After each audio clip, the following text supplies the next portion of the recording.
میری لاش گھمائی جائے ان کی گلیوں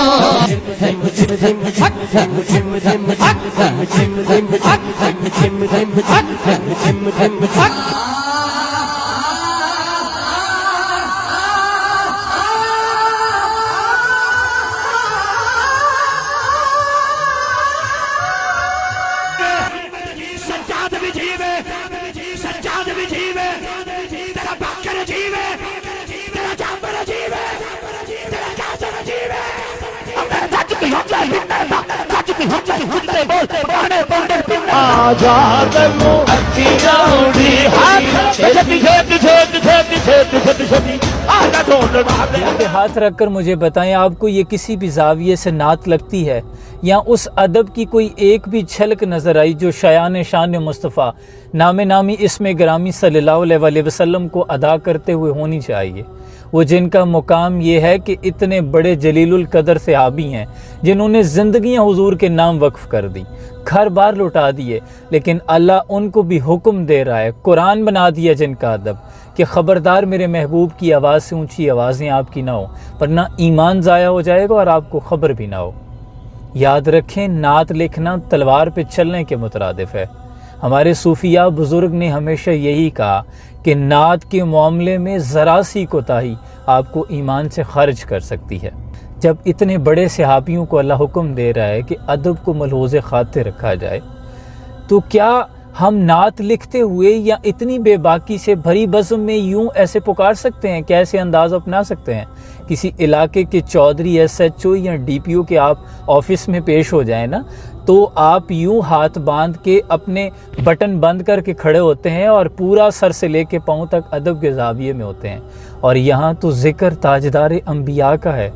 آپ کو نہیں لگتا کہ یہاں زبان کیا، میں سمجھتا ہوں کہ لفظ لفظ کا وضو ہونا چاہیے۔ وہ جیسے شعر ہے نا کہ جب تک الفاظ وضو نہیں کرتے حضور ہم آپ کی گفتگو نہیں کرتے، میں سمجھتا ہوں یہ معیار ہونا چاہیے۔ لیکن یہ انداز، یہ تو صرف پیشہ ورانہ ہے، یہ صرف لوگوں سے واہ واہ اور پیسے اکٹھے کرنے کا طریقہ ہے، محض اس کے سوا کچھ نہیں۔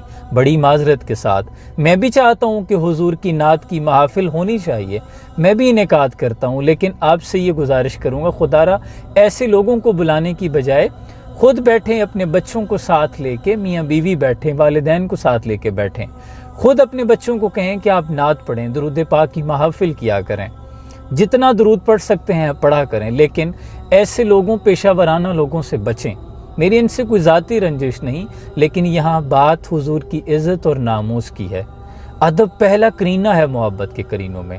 آپ ذرا ایک لمحے کے لیے یہ نعت مقبول سنیں اور اس کے بعد آپ خود انالیسس کر لیں گے کہ کون سی آپ کو نعت لگی اور کس کو سننے کے بعد دل میں آپ کی کیفیت اتری۔ ہمارے شوق و محبت کی انتہا وہ ذات، ہمارے شوق و محبت کی انتہا وہ ذات، ہمارے ذوق و تمنا کی محتاج وہ ذات کا حق ادا کر دیا۔ میں سمجھتا ہوں کہ نعت کی آپ جب نعت پڑھ رہے ہوں، نعت کی الفاظ کی ادائیگی ہو رہی ہو، تو نہ دامن ادب ہاتھ سے چھوٹے اور نہ ہی سنجیدگی جانی چاہیے۔ اس بھائی نے ادب کا دامن بھی نہیں چھوڑا، سنجیدہ بھی رہے اور آنکھیں پل کے نیچے جھکا کے مؤدبانہ انداز میں نعت پیش کی کہ دل پہ جا لگی۔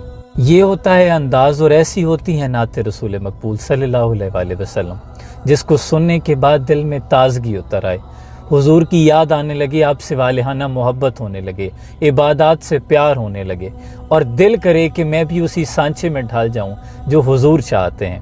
یاد رکھیں حضور سے محض زبانی عشق کا دعویٰ نہیں ہے، جیسے بزرگ کہتے ہیں نا کہ پتر عشق کا دعویٰ تب تک سچا نہیں ہوتا جب تک پتھر مارنے والوں کو دعائیں نہ دی جائیں۔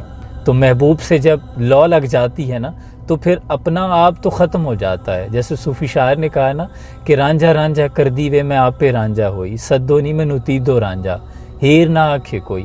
پھر انسان اس زاویے میں ڈھل بھی جاتا ہے. یہ تو نہیں ہے حضور کا عشق اتنا سادہ ہے کہ محفل میں بیٹھ کے پورا ہو جائے. دنیاوی عشق میں مبتلا ہو جاؤ تو رات دن کا کھانا بھول جاتے ہو, ماں باپ سے لڑتے ہو رشتے کروانے کے لیے. یہ دنیا کا عشق ہے, عشق مجازی ہے. اور یہاں حضور کا عشق اتنا سادہ ہے کہ محض دعوے کیے اور ختم, محض نعرے لگائے اور ختم. نہیں, عشق میں پھر مصیبتیں آلام آتی ہیں, زمانے کے تانے بھی سہنے پڑتے ہیں. پھر اسی سانچے میں ڈھلنا پڑتا ہے جو حضور چاہتے ہیں. سر سے لے کے پاؤں تک عاشق رسول نظر آئے, اس کے عمل میں بھی, زبان میں بھی, اخلاق میں بھی اور کردار میں بھی. اللہ کریم ہمیں صحیح معنوں میں حضور سے سچی سچی محبت کرنے کی توفیق عطا فرمائے. اپنا بہت سا خیال رکھیے. سلام پہنچے. فدا کا امی وابی یا رسول اللہ صلی اللہ علیہ وسلم. Subscribe my YouTube channel. Press the bell icon, select all for more videos.